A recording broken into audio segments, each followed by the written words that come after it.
Olá, bem-vindos a mais esse Sobedcast. Eu sou o Lincoln Ferreira, da Comissão Científica. Nosso convidado de hoje é o Lix Alfredo.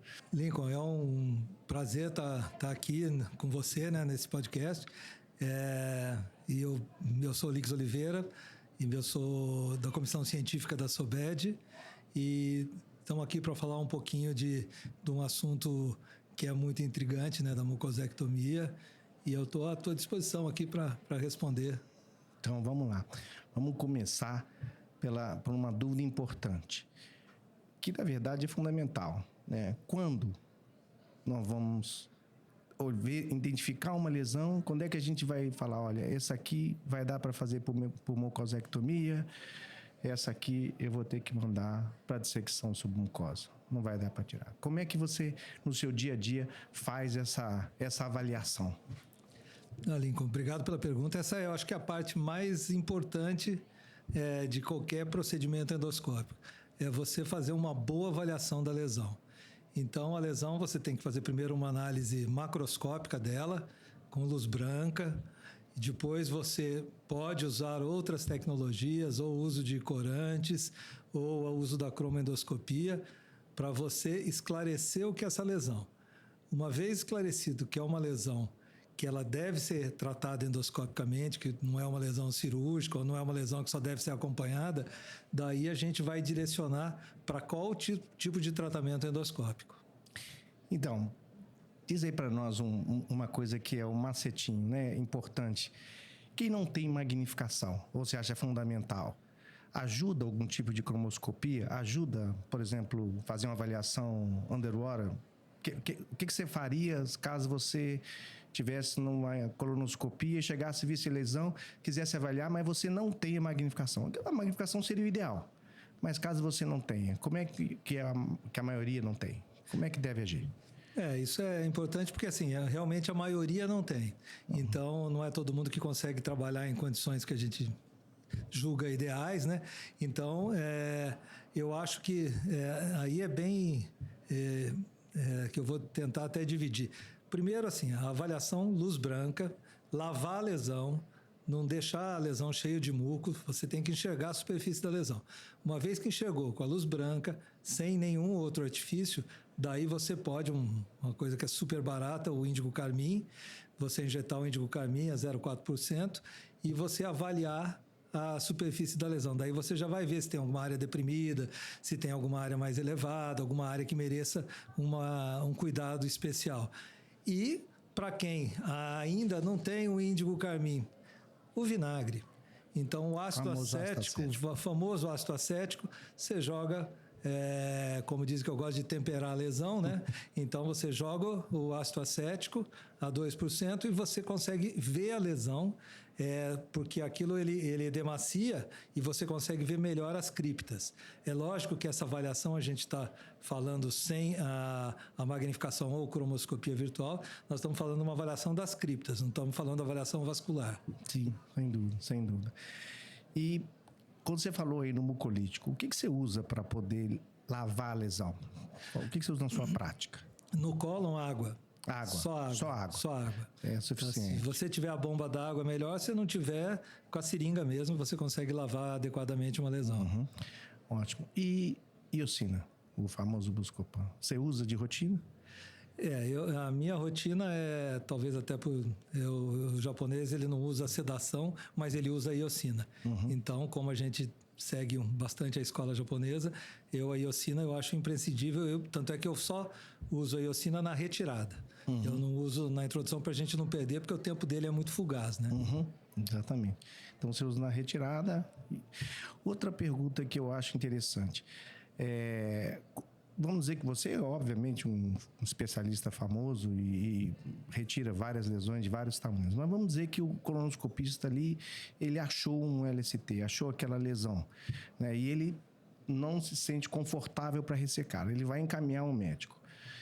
Ele deve encaminhar com biópsias, quantos fragmentos, qual o cuidado que ele deve ter para não prejudicar o colega que vai ressecar essa lesão à frente?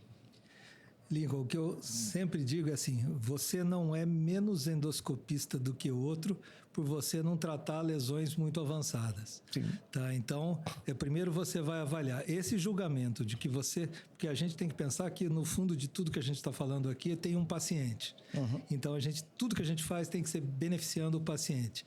Então, eu acho, você olha a lesão, você vê que é uma lesão mais complexa do que você está acostumado a ver. Você ainda não tem o know-how para essa lesão. Tá? Se você viu, um especialista vai ver. Se você vai encaminhar, não tatua. Porque a tatuagem, como é partículas de carbono, você vai provocar fibrose dessa lesão e vai dificultar o tratamento do colega. Então, principalmente se for acima da lesão, né? Nem de jeito... não precisa. Se você achou, o especialista com certeza vai achar. E não biopsiar. Ainda mais as lesões... Se você tem uma lesão muito protrusa, você quer tirar um pedacinho que não demonstra nada da lesão, eu acho que não tem um motivo de por que isso, mas de qualquer forma, assim, nas lesões planas, não, porque no cólon, de novo, a submucosa não é tão espessa e você provoca fibrose e fixa ela muscular. Uhum. Ótimo. Então, agora você já recebeu a lesão, já estudou a lesão e agora nós vamos decidir como nós vamos tirar essa lesão. Ela é maior do que a alça para tirar em bloco. E aí, nós vamos para uma dissecção ou vamos fazer em piecemeal? Tem espaço para fazer esse piecemeal? Dá para fazer bem feito por piecemeal para quem não faz ISD? Eu não vou dar spoiler da minha aula de amanhã e vou. Brincadeira, mas assim, o que eu acho é o seguinte, de novo, né, a gente volta primeiro para o paciente. O segundo, para as condições que a gente tem de estar atualizado em todas as técnicas. Tá? Então, lesões grandes para serem retiradas em bloco, elas têm que usar uma técnica que chama de dissecção endoscópica da submucosa, que é uma técnica de um treinamento ultra difícil. Você tem que ter um tempo, uma dedicação muito grande. Você tem que estar fazendo isso na sua rotina. Não adianta fazer uma por mês, que você nunca vai estar bom o suficiente para fazer a dissecção. E como isso aqui no Brasil, a gente tem pouquíssimos centros que fazem a dissecção, é lógico que a gente tem que pensar no paciente e saber escolher a dissecção em fragmentos, ou piecemeal. Então, assim, a avaliação da lesão, aí já entra na avaliação mais um pouco avançada, e por isso precisa de um centro especializado. Aí eu preciso um pouquinho da magnificação. Sim. Porque daí eu vou precisar saber, eu vou precisar responder para mim a pergunta. É uma lesão que pode invadir a submucosa ou não invade a submucosa? Se ela não invade a submucosa, qualquer retirada bem feita pode ser realizada. Tá? Então, se ela invade a submucosa, essa retirada é temerária, eu diria por 2 motivos. Uma, que você não vai ter um anátomo patológico perfeito, porque vai sair um monte de fragmento.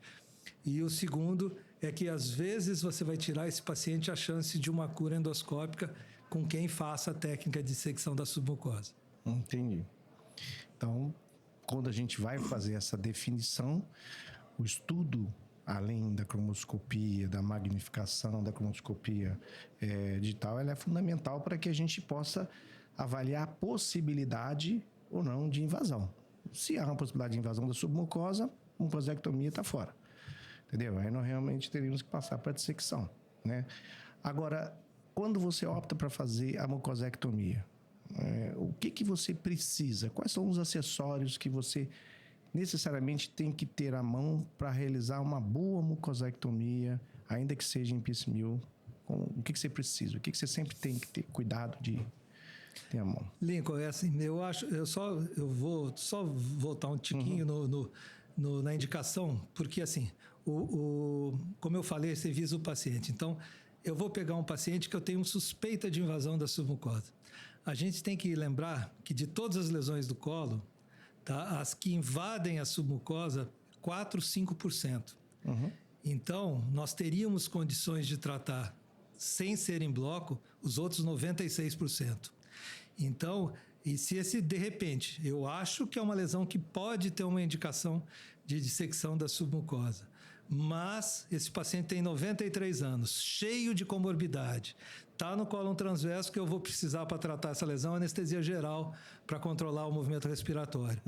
Então, esse paciente eu vou tentar dar a chance de fazer uma mucosectomia em fragmentos, tá? Tentando da melhor maneira fixar, encaminhar para o patologista os fragmentos, para que eu tenha uma avaliação mais adequada, mas é o que a gente pode oferecer visando o paciente. Que não adianta eu fazer uma dissecção maravilhosa, linda, o paciente faleceu por causa da anestesia ou por uma perfuração, porque a gente sabe que as complicações são muito maiores. Você já está com um paciente ali, que é um paciente de alto risco, que tem cheio de comorbidade, já fez aquele preparo. Você vai falar, bom, vou fazer tudo de novo para tirar por ISD, vou tentar a mucosectomia, né? Eu acho que é aquilo que você fala, todo cuidado nesse sentido, o paciente em primeiro lugar. Mas tudo bem, vamos avançar. Definimos, vamos fazer mucosectomia em piecemeal, né? O que a gente precisa, os cuidados que a gente tem que ter em termos de acessório, o que a gente deve ter sempre à mão antes de começar? Porque tem os riscos, né? Piecemeal, lesões maiores, tem aqueles riscos. Então, o que a gente tem que fazer aí? O que é fundamental? Eu acho assim, primeiro, o que eu sempre gosto de fazer, quando é lesão grande, eu nunca tiro no mesmo ato, tá? Eu sempre remarco. E quando eu remarco, eu já vou pensando como é que eu vou abordar essa lesão. Então, assim, a abordagem inicial, eu acho ela muito importante. Porque se você fizer uma abordagem inicial errada, você vai dificultar o teu resto da técnica muito grande. Então, tem lesão, a maioria delas a gente injeta na face distal da lesão, mas nem todas. Em algumas você pode, pela característica da lesão, por prega, por alguma coisa, injetar na face proximal. Então, não é uma regra, mas o mais comum é injetar na face distal. Primeiro, então, tem que ter uma boa solução, já separar uma boa solução para injeção. Se a lesão é grande e eu vou precisar tempo para ficar manipulando essa lesão e fazendo reinjeções, eu utilizo o Voluvem, tá? Quando a lesão é grande, eu gosto de utilizar com um pouquinho de índigo carmim, tá? Eu acho que... Uma substância colóide para poder durar mais a bolha. Isso. Porque a gente não tem, né? Ou é muito caro as outras soluções que, por exemplo, se usa no Japão, para a gente é muito caro. Mas eu acho que essa é uma boa solução. E terminada a mucosectomia, como é que você faz a avaliação se precisa ou não, faz ou não argônio, bota clipe, não bota clipe? Qual que é a sua conduta? Eu sei que nós estamos aqui meio que apertado no horário, mas me diga aí. Não, então, o que eu faço hoje em dia, não fazia até pouco tempo atrás. Primeiro é tirar, não deixar, se possível, nenhum fragmento macroscópico visível. Retirar todos. A magnificação é importante nisso? Nisso. A magnificação é fundamental. E daí que você retira tudo, então assim, retira com margem, tá?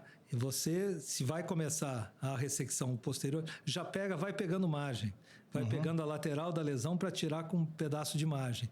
Então você faz uma ressecção mais completa com a margem, e no caso do argônio, é muito controverso na literatura, mas os trabalhos mais atuais dizem que se você não fica nada macroscópico, você queimar toda a borda da lesão, você diminui a recorrência. É o grande problema da mucosectomia em fragmentos, é a recorrência.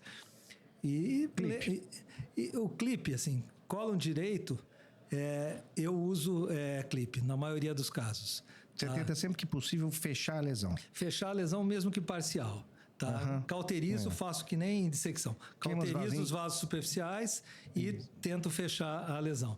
Se a lesão é muito ampla, se era uma lesão muito grande, que não dá para fechar, daí a gente tem alternativas que também são muito caras, mas são muito boas, tipo o Purestat. Sim. Tá? Mas são condições muito especiais para a gente. Uma última pergunta. Como você faz o acompanhamento? Quanto tempo esse paciente tem que voltar? Depois de retirado, você vai tatuar? Não vai tatuar. E quanto tempo depois você faz esse acompanhamento? O cara volta para você fazer o controle. Se eu tenho suspeita de invasão da submucosa, eu vou tatuar sempre. Tá? Antes ou depois? A não ser que eu esteja no reto ou no seco, né? Sim, claro. Tá? Mas antes ou depois? Quando você tatua, por exemplo, uma lesão que está no meio do colo transverso, você faz mais próximo ao ângulo hepático ou mais próximo ao ângulo esplênico? Qual que é a preferência? Não faz diferença. Eu faço sempre distal a lesão, uns 3 centímetros distal a lesão. E normalmente na face antimesentérica, né, para ficar mais fácil. Então, ainda na tatuagem, eu sempre viro o paciente de decúbito dorsal. Joga uma aguinha Isso. Faz na parede contrária. E você tinha perguntado mais uma coisa? E quanto tempo o paciente volta para fazer esse controle? Então, PCMIL é controle curto. Sim. Tá? Então, se você teve tem aqueles ressecções que às vezes fica uma ilhotinha no meio ali que você não consegue tirar por nada. Tá? Então, você queima. Essa eu vejo em 3 meses. A que eu tenho, fico satisfeito. Tá aquela... Foi perfeito, deu tudo cara certo. linda, maravilhosa lá, 6 meses. Ótimo, muito bom. Excelente, Lix. Agora, para terminar, fala aí Vou terminar com uma música que tem a ver com esse nosso bate-papo. Diga aí. Na realidade, eu escolhi essa música justamente porque eu acho que as pessoas mais novas, elas já estão vindo com o famoso gás, sangue nos olhos, né? E eu acho que a gente tem que abrir espaço para essas pessoas e a gente tem que, além de ensinar direito essas técnicas, indicações, tudo isso, a gente tem que abrir o espaço para elas. Por isso eu escolhi a música do Gonzaguinha, Eu Acredito na Rapaziada. Excelente. Muito obrigado.